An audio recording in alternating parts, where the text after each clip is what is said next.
खबर दिल्ली से सटे गुरुग्राम से, जहां दिन दहाड़े युवक से लूट के बाद उसे गोली मार दी गई। घायल युवक का नाम दीपक ढींगरा है, जिसे गंभीर हालत में गुरुग्राम के एक निजी अस्पताल में भर्ती कराया गया है। वारदात को बाइक सवार 3 युवकों ने अंजाम दिया, जिनकी तस्वीरें सीसीटीवी में कैद हो गई और इसकी मदद से पुलिस अब इन तक पहुंचने की कोशिश कर रही है।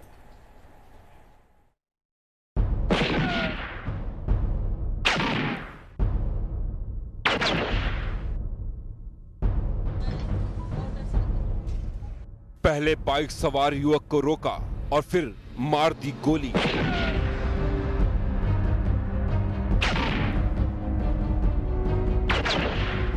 कौन था ये युवक? बदमाशों ने इसे क्यों मारी गोली? कहां की है ये घटना? ये जानने से पहले सीसीटीवी की इन तस्वीरों को गौर से देखिए। शांत सड़क पर एक बाइक सवार के ठीक पीछे एक और बाइक आती दिख रही है, जिसमें 3 युवक सवार हैं। ये सभी बदमाश हैं। ये लोग बाइक सवार युवक के बगल में अपनी बाइक लगा देते हैं और फिर उसे रुकने के लिए कहते हैं। बाइक सवार युवक के रुकते ही एक बदमाश पिस्टल लेकर उसकी तरफ बढ़ता है। इस बीच दूसरा बदमाश भी पिस्टल लहराता हुआ आगे आता है। ये लोग एक के बाद एक बाइक सवार युवक को 2 गोली मारते हैं और उसके पास मौजूद काले रंग का बैग लेकर भाग जाते हैं। जिस युवक को गोली मारी गई उसका नाम दीपक ढींगरा है और ये वारदात घटी है दिल्ली से सटे गुरुग्राम में। दीपक ढींगरा मोबाइल रिचार्ज के कैश कलेक्शन का काम करता है।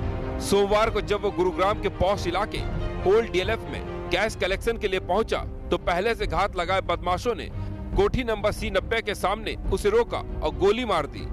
इस दौरान दीपक बदमाशों से रहम की भीख मांगता रहा, लेकिन बदमाशों ने उसकी एक नहीं सुनी। बैग छीना और बैग छीन के वो भागे। वो हाथ जोड़ रहा था, भाई मेरे बैग छोड़ दो, बैग ले जाओ और मेरी जिंदगी छोड़ दो। जब मैं तो रोटी खाती खाती रोटी न फेंक के भागा। हल्ला मचा दिया, भाई कोई बचाओ बचाओ। इधर से ये NIT के बच्चे भागे, कोई इधर उधर से निकला। बदमाशों की गोली से घायल दीपक का अस्पताल में इलाज चल रहा है। उधर पुलिस सीसीटीवी फुटेज की मदद से बदमाशों तक पहुंचने की कोशिश कर रही है। कलेक्शन के लिए आया था यहाँ और इसके ऊपर अटेम्प्ट हुआ है लूट का और इसको गोली लगी है।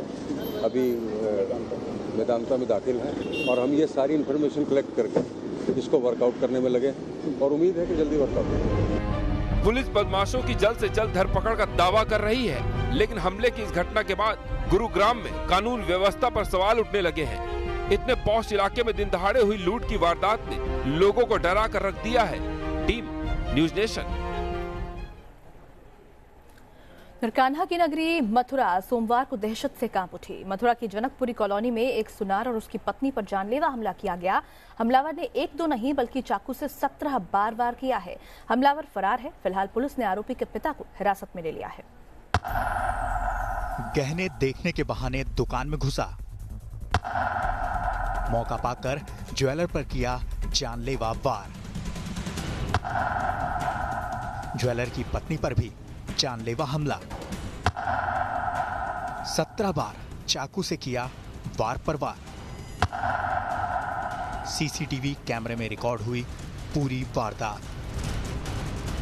पहला वार गले पर किया, अचानक चाकू निकाला और गले को रेतने की नाकाम कोशिश की।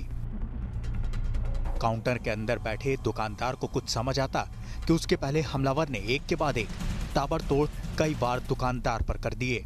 चाकू के हमले से खुद को बचाने के लिए दुकानदार ने पलटवार किया।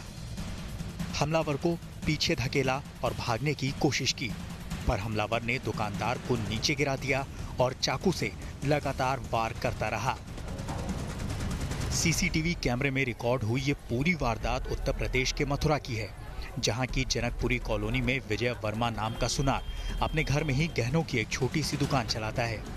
सोमवार की सुबह प्रेम गौतम नाम का हमलावर गहने देखने के बहाने दुकान में आया। कुछ ही देर दोनों में बातचीत होती है। काली बनियान पहने विजय सफेद गमछा सिर पर बांधे प्रेम को गहने दिखाता है कि तभी अचानक से प्रेम विजय पर चाकू से वार कर देता है। इस हंगामे को सुनकर विजय की पत्नी आ जाती है, जिस पर भी हमलावर प्रेम चाकू से कई वार करता है। खून के छींटे विजय के घर के गेट और फर्श पर साफ देखे जा सकते हैं। आमतौर पर शांत रहने वाली मथुरा की जनकपुरी कॉलोनी में ज्वेलर विजय पर हुए इस हमले के बाद दहशत फैल गई। पूरा मोहल्ला विजय के घर के बाहर जमा हो गया। हालांकि हमलावर किसी तरह भागने में सफल हो गए। घायल विजय के रिश्तेदारों का कहना है कि आरोपी प्रेम खुद को पुलिस वाले का भाई बताता था। अंदर घुस गए, अंदर चक्कू बक्कू मारे मेरे बच्चों के, बहू के और बाकी लड़का के हाथ में मापो मारे। मुझे तो पता लगी यहाँ से गए तक खबर पहुंची है। कितने लोग थे कुछ पता लगा? 4-5 बता रहे भैया। 4-5 लोग थे। तो क्या अस्पताल में भर्ती हैं दोनों लोग? अस्पताल भी बता रहे भैया, किसी के बुरे नहीं थे, पता नहीं किसने आग लगी ना दसलाई करी है। सामान देखने के उद्देश्य से आए थे, 3 लोग थे, 2 लोग पहले घुसे हैं, तीसरा बाद में घुसा है। उसने चाकू से हमला करके उसको घायल किया है, उसकी बीवी को भी घायल किया है। अपने आप को पुलिस वाले का भाई बताता है, कहता है कि मैं पुलिस वाले का भाई हूँ, मेरा कोई कुछ नहीं कर सकता, ना मुकदमा दर्ज कर सकती है पुलिस, ना कुछ कर सकती है। घायल ज्वेलर विजय और उसकी पत्नी को गंभीर हालत में अस्पताल में भर्ती कराया गया है, जहां उनका इलाज जारी है। इस पूरी वारदात में पुलिस लूट के इरादे से हमले की बात को नकार रही है। पुलिस के मुताबिक मामला पुरानी रंजिश से जुड़ा है।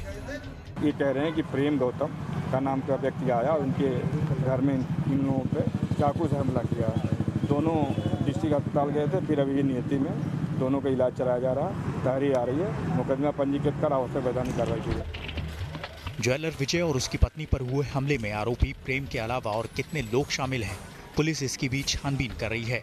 फिलहाल पुलिस ने मुख्य आरोपी प्रेम के पिता को हिरासत में ले लिया है और हमलावर प्रेम की तलाश जारी है। Team news nation. उधर अमेरिका के न्यूयॉर्क में एक बड़ी लूट को अंजाम दिया गया। दिन दहाड़े एक नामी ज्वेलरी शोरूम से करीब 40 लाख रुपए से ज्यादा के गहनों को लूट लिया गया। ज्वेलरी शोरूम में लगे सीसीटीवी कैमरे की वीडियो में साफ देखा जा सकता है कि हथियारबंद 3 लुटेरों ने इस बड़ी लूट की वारदात को अंजाम दिया। लुटेरे किसी हॉलीवुड फिल्म की तरह बड़े ग्राहक बनकर आए थे और फिर हथियार के बल पर सारे स्टाफ को बंधक बनाकर लूटपाट की और फरार हो गए। ये लूट मिडटाउन मैनहट्टन के एवियाने एंड कंपनी ज्वेलर के शोरूम पर हुई। पुलिस के मुताबिक लूट की वारदात में कोई घायल नहीं हुआ है और पुलिस उस वक्त वहां मौजूद लोगों की मदद से लुटेरों को खोजने में जुटी हुई है। 2 तस्वीरें आपके सामने हैं, किस तरीके से इस पूरी लूट की वारदात को अंजाम दिया गया, वो सीसीटीवी में कैद हो गया और अब पुलिस इस पूरे मामले की जांच कर रही है और फरार लुटेरों की तलाश में जुटी हुई है।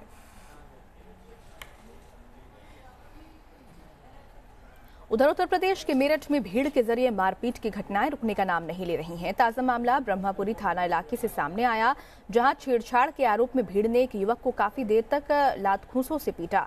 मौके पर पहुंची पुलिस ने बीच बचाव किया तो जरूर, लेकिन भीड़ में शामिल लोग युवक को पुलिसकर्मियों के सामने भी मारते रहे।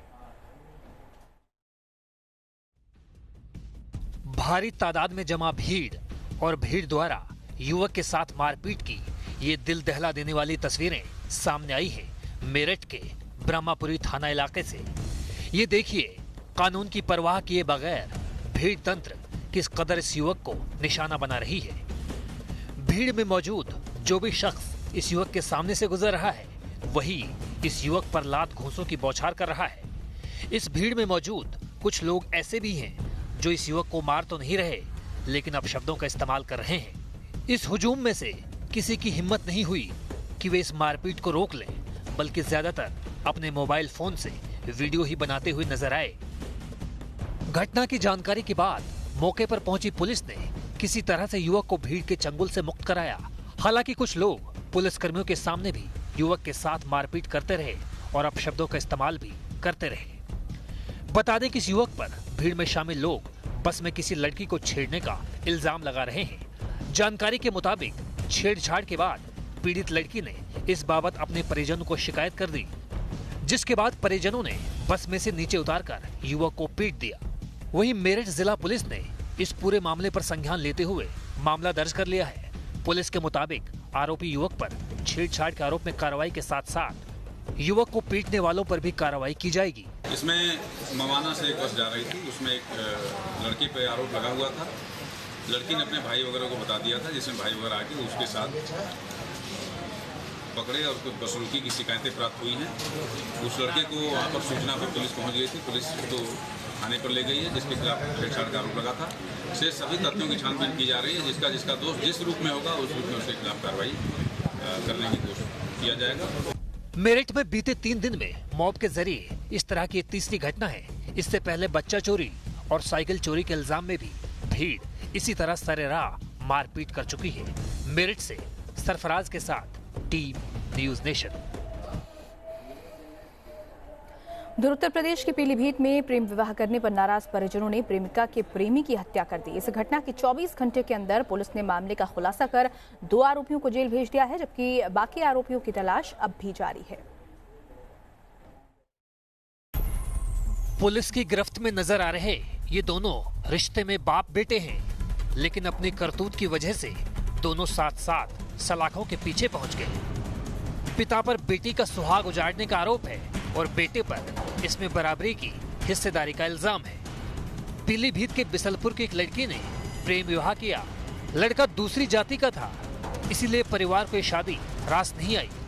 पुलिस का दावा है कि लड़की की शादी से नाराज पिता और भाई ने उसके पति का खून कर दिया। बीती रात में पुलिस ने 24 घंटे के अंदर बिसलपुर हत्याकांड का खुलासा कर दिया गया है। लालू नामक व्यक्ति की, सचिन उर्फ लालू नामक व्यक्ति की गोली मार करके हत्या कर दिया गया था। उसके जो मृतक लालू है, उसके ससुराली जन द्वारा, उसके ससुर और उसके जो पुत्र थे आरोपी के, उनके द्वारा हत्या की गई। 5 महीने पहले ही आरोपी की बेटी ने सचिन नाम के लड़के से शादी की थी।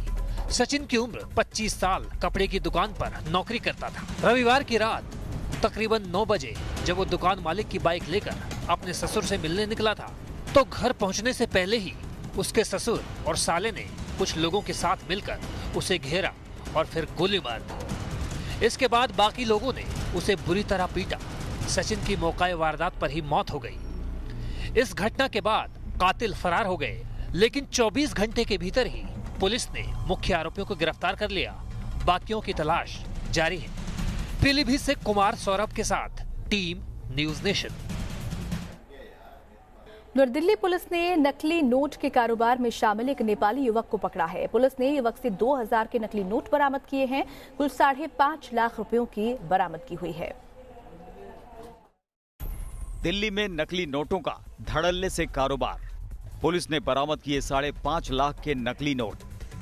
पुलिस की गिरफ्त में आया ये नेपाली युवक नकली नोटों के रैकेट में शामिल है। नकली नोट के इस गोरख धंधे में पाकिस्तानी कनेक्शन सामने आया है। आरोपी के मुताबिक वो नकली नोटों की खेप पाकिस्तान से नेपाल बॉर्डर के रास्ते भारत लाया। दरअसल 24 अगस्त को दिल्ली पुलिस के स्पेशल सेल को सूचना मिली थी कि एक नेपाली शख्स राजधानी दिल्ली के नेहरू प्लेस के पास नकली नोटों की सप्लाई करने वाला है। जैसे ही युवक वहां पहुंचा, पुलिस की टीम ने उसे धर दबोचा।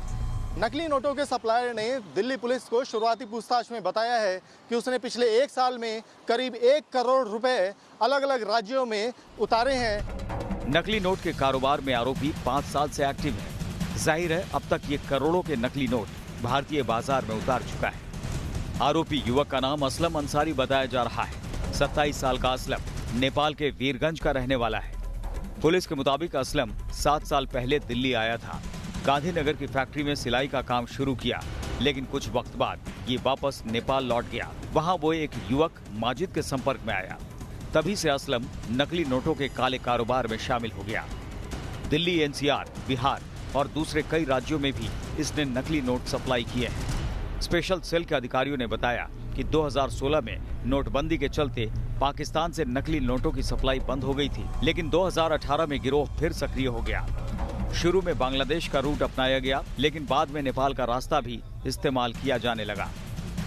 नेपाली युवक की गिरफ्तारी से साफ हो जाता है कि नकली नोटों के रैकेट को पाकिस्तान से ऑपरेट किया जा रहा है, ताकि भारत की इकोनॉमी पर चोट की जा सके।